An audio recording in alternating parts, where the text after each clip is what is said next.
It's a Tuesday morning, and you're grabbing coffee when your phone lights up with an emergency alert. Armed militias have seized federal buildings in 3 states simultaneously. The stock market crashes 30% before trading halts. Your bank's ATM won't dispense cash. Within 72 hours, interstate commerce grinds to a halt as truckers refuse to cross certain state lines. And suddenly, the grocery store shelves that seemed infinite yesterday are looking bare. Based on current tensions in the US, military analysts and think tanks have actually war-gamed this scenario, and what they found should concern everyone, regardless of where you stand politically. So, what if a second American Civil War started now? Let's start with the uncomfortable truth. America's military is the most powerful fighting force ever assembled, but it's also deeply integrated into every state's infrastructure and economy. The Pentagon employs roughly 3 million people when you count active duty, reserves, National Guard, and civilian contractors. They're spread across more than 4,800 military installations in all 50 states. If conflict erupted, these bases wouldn't just be strategic assets. They'd become immediate flashpoints. Here's where it gets complicated. Unlike 1861, when the division was largely geographical with clear Union and Confederate territories, a modern civil conflict would look nothing like neat battle lines on a map. The actual divide in America today runs through cities, suburbs, and rural areas within the same states. Los Angeles and the California interior, Atlanta and rural Georgia, Austin and the rest of Texas. You'd essentially have urban archipelagos trying to maintain order while surrounding regions potentially aligned differently. The military itself would fracture, though probably not along the lines people expect. A 2021 analysis by the Modern War Institute at West Point examined this exact scenario. The researchers found that unit cohesion would likely trump individual politics initially. A Marine battalion isn't going to split down the middle on day one. But commanders would face impossible choices. Do they follow orders from a federal government that half the country no longer recognizes? Do they protect their home states? History shows us that when these pressures mount, militaries crack along regional and personal loyalty lines, not ideological ones. The National Guard presents an even messier picture. These units are under state control until federalized, which means governors would have immediate military assets. Texas alone has about 23,000 Guard members. California has roughly the same number. Florida maintains around 12,000. But federalizing the Guard requires a functioning federal authority that all sides recognize as legitimate.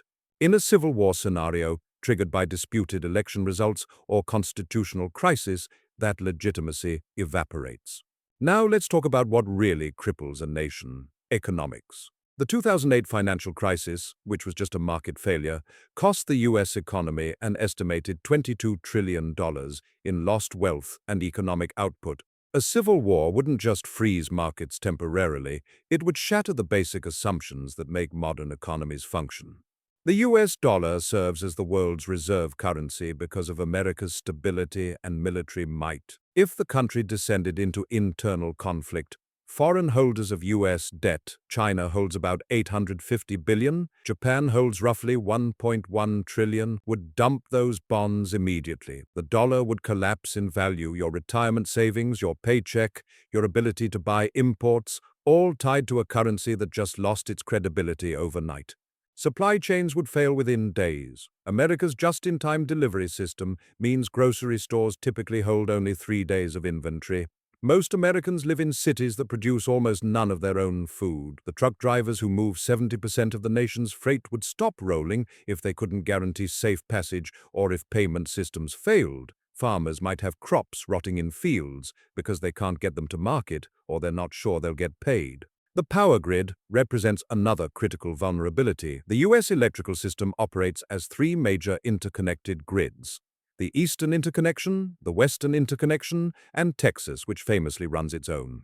These systems depend on constant coordination and maintenance. A 2020 analysis by the Department of Energy found that targeted attacks on just 9 critical substations could cause a nationwide blackout. In a civil war scenario, those substations become obvious targets, and you don't need missiles to take them down. 4 guys with rifles can disable a substation, as was demonstrated in the 2013 Metcalf attack in California. Water treatment facilities run on electricity. Hospitals run on electricity. Communication networks run on electricity. Modern warfare requires electricity. Within a week of grid failure, cities become unlivable. The US experienced a taste of this during Hurricane Katrina, when New Orleans lost power for weeks. That was one city with the entire rest of the country supporting recovery efforts. Imagine that scenario playing out in dozens of cities simultaneously with no cavalry coming to help. Military technology makes this even more lopsided. The US military's effectiveness depends on integrated systems, satellites, drones, cyber warfare capabilities, smart munitions. The Air Force operates 124 active satellites. The Army depends on GPS for everything from targeting to troop movements. But satellites require ground stations for control and data relay. Those ground stations are spread across the country. If different factions control different stations, or if cyber attacks take them offline, suddenly the world's most sophisticated military is trying to fight with degraded capabilities.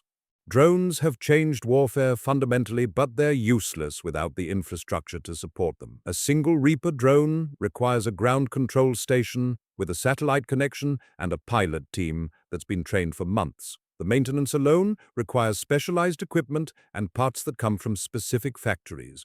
Break those supply chains, and the drone fleet gets grounded fast. Then there's the nuclear question that nobody wants to discuss directly, but everyone should be aware of. The United States maintains roughly 5,000 nuclear warheads at various sites across the country. Strategic Command, which controls these weapons, operates under strict protocols specifically designed to prevent unauthorized use.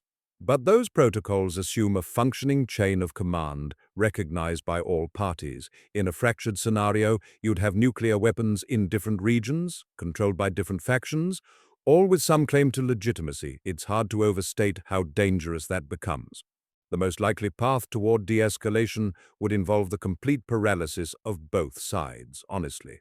A 2019 paper by military historians studying civil conflicts worldwide found that modern civil wars typically end not through military victory, but through economic exhaustion and mutual recognition that continued fighting destroys everything both sides want to preserve.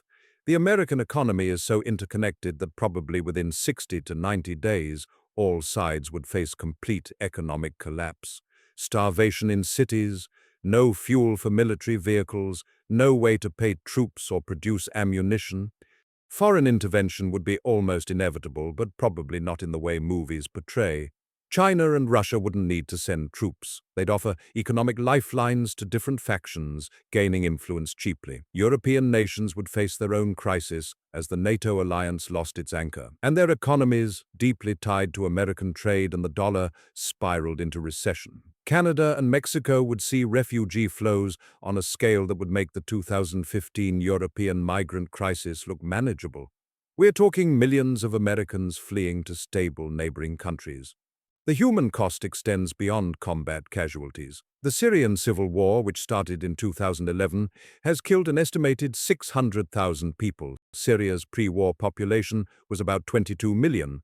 Scale that to America's 335 million, and you're looking at a catastrophic loss of life, most of it from starvation, disease, and infrastructure collapse rather than actual combat. Hospitals run out of medicine, water systems fail, preventable diseases spread. Here's something that often gets overlooked: the internet and communications infrastructure. The US internet backbone consists of major network hubs and data centers concentrated in specific cities. Companies like AT&T, Verizon, and Comcast operate the physical infrastructure, but coordination happens through organizations like ICANN and various internet exchange points. Disrupt those, and suddenly coordinating anything becomes exponentially harder. Modern militaries depend on communications networks that are fundamentally civilian infrastructure operating on trust and cooperation. One realistic scenario that defense analysts have studied involves a slow fracture rather than sudden explosion. State governments gradually stop complying with federal directives. Federal agencies lose the ability to operate in certain regions. Economic activity reorganizes along new regional lines. It's less Fort Sumter and more like the Soviet Union's dissolution, where formal authority became increasingly irrelevant until it simply didn't exist anymore.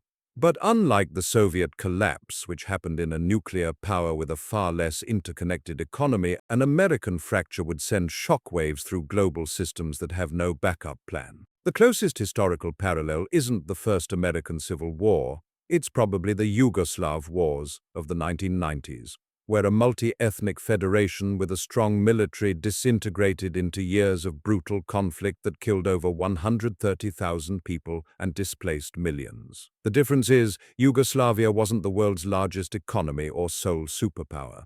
American collapse would be a global catastrophe, not a regional one. Let's hope we never have to find out if these war games match reality.